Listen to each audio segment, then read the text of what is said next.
dream is the essence of what this country is supposed to be about. Parents work hard so their kids can do better. If elected president, together, we will not allow that beautiful American dream to die.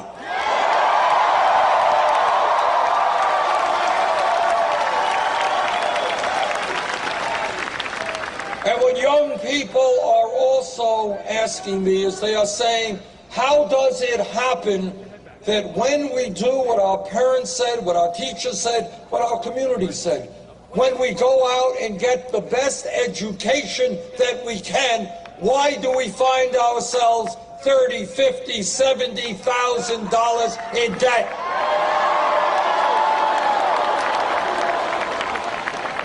What this campaign is about is thinking outside of the box, outside of the status quo. Think for a moment, why should we be punishing millions of Americans for doing the right thing and getting the education that they need?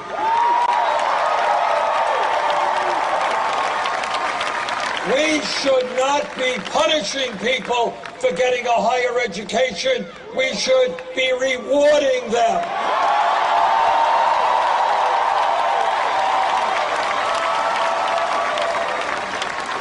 "50 years ago, if you had a high school degree, you were doing pretty well. You could go out, get a decent job, and make it into the middle class. The world has changed, the economy has changed, technology has changed, education has changed. And the reality is that today people need more education. And that is why, when we talk about public education today, it is not good enough to be talking about first grade through 12th grade. We have got to make public colleges and universities tuition free.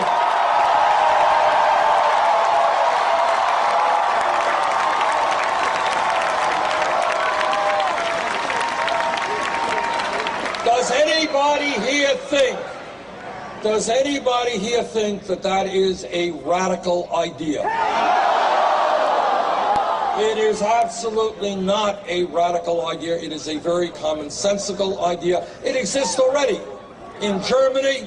It exists in Scandinavia. And guess what? This may surprise you, but 40 or 50 years ago, that idea existed here in the state of California.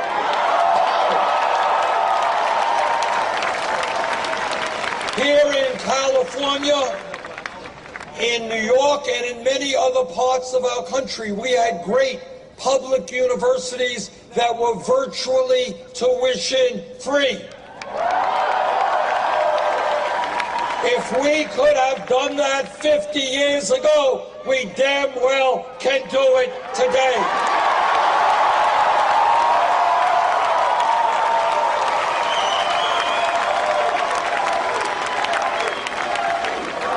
And when we talk about making public colleges and universities tuition-free, I want you to understand the implications of that. It means that today in Sacramento, there is a kid in the 4th grade whose parents never went to college, whose family doesn't have a lot of money. And that child today, in the bottom of his heart, does not believe that there's any chance on God's earth that he or she will ever make it to college. But when we make public colleges and universities tuition-free, we are saying to every child in this country, if you study hard, if you take school seriously, yes, regardless of the income of your family, you will be able to get a college education.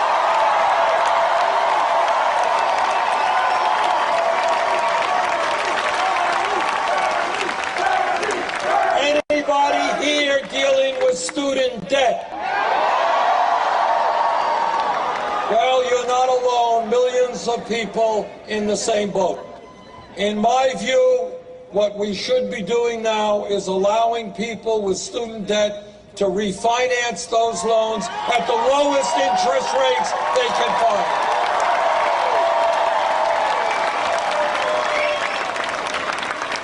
Every day I am being attacked by the establishment media or by my opponents, and they're saying, Bernie, you're Santa Claus, you're thinking too big, you're giving away free tuition here, you're lowering student debt. How are you going to pay for it? Well, let me tell you how we're going to pay for it.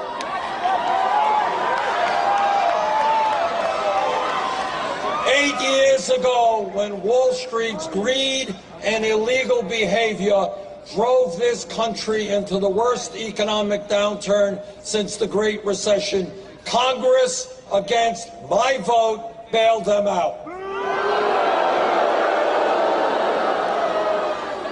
I believe that now that Wall Street is doing just fine, we should impose a tax on Wall Street speculation.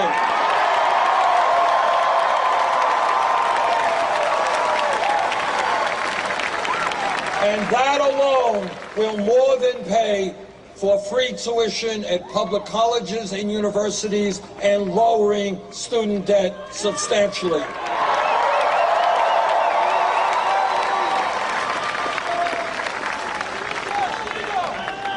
This campaign is listening to our brothers and sisters in the Latino community.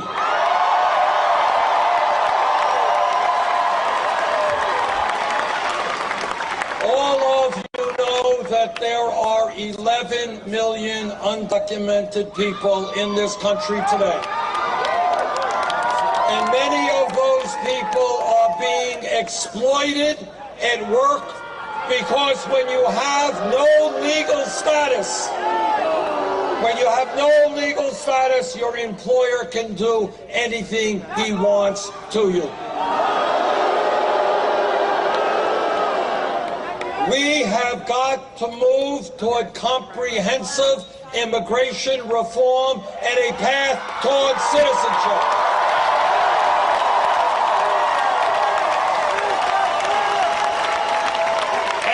Congress does not do its job in passing immigration reform, I will use the executive powers of the presidency.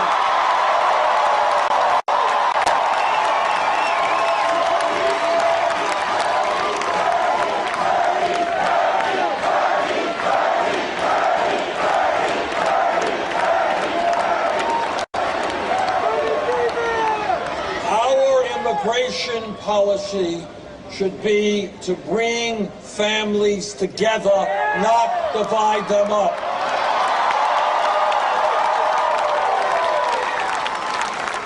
This campaign is listening to our brothers and sisters in the African American community.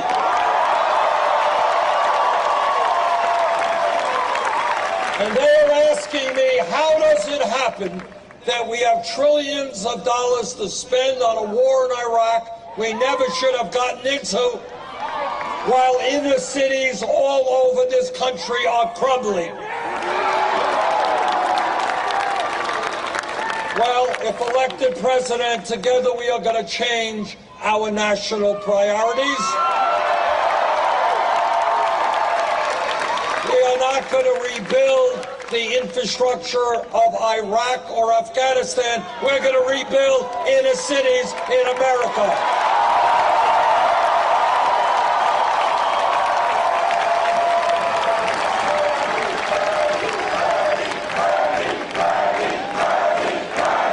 This campaign is listening to our brothers and sisters in the Native American community.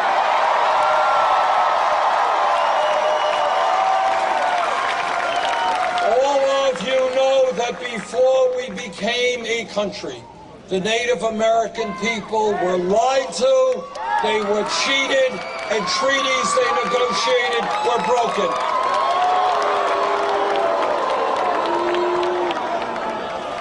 We owe the Native American people a debt of gratitude that can never be repaid.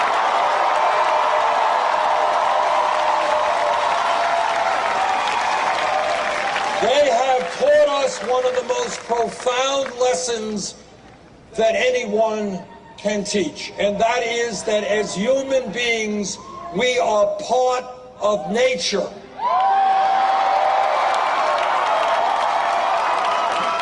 That we have got to coexist with nature.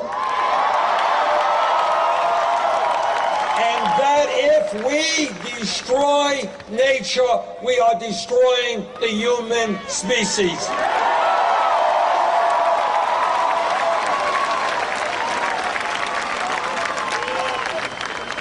This campaign thinks big, not small.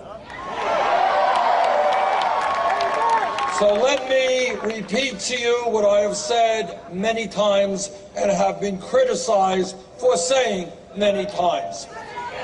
I will say it again.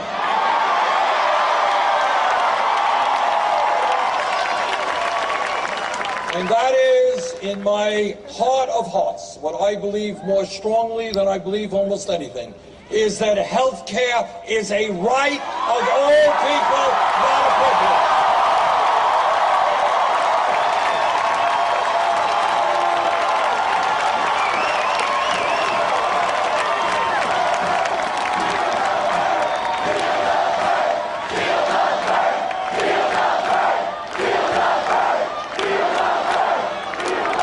Affordable Care Act, which I supported, has done a lot of very good things, but not enough.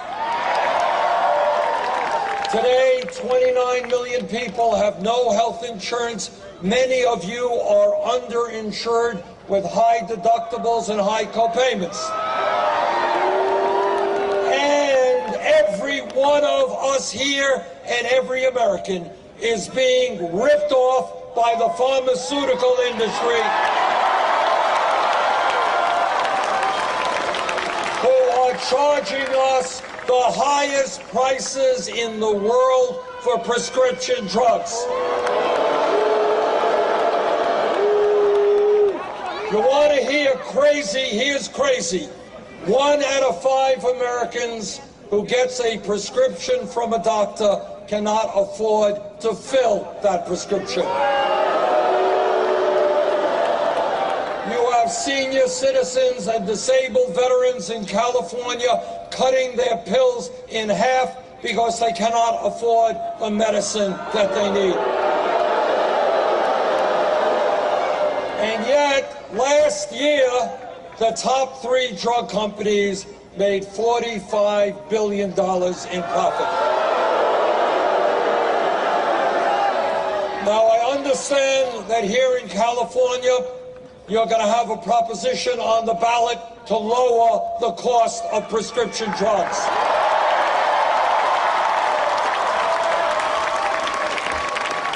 California, if it passes that proposition, can play a profound role in this country in telling the drug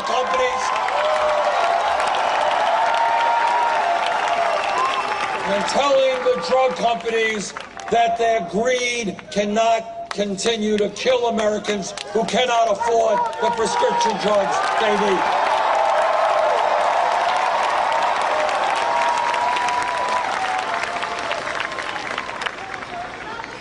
Let me give you some reassuring news, and that is Donald Trump is not going to become president of the United States.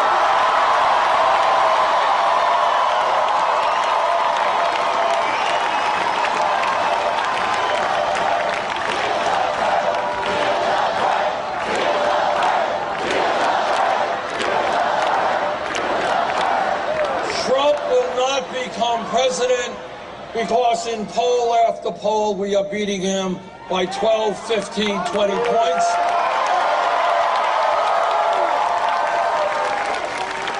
He will not become president because the American people do not believe, as he does, that we should give huge tax breaks to billionaires and not raise the Social Security. Not raise the minimum wage above $7.25, which is his position. Donald Trump will not become president because the American people will not elect a candidate who in some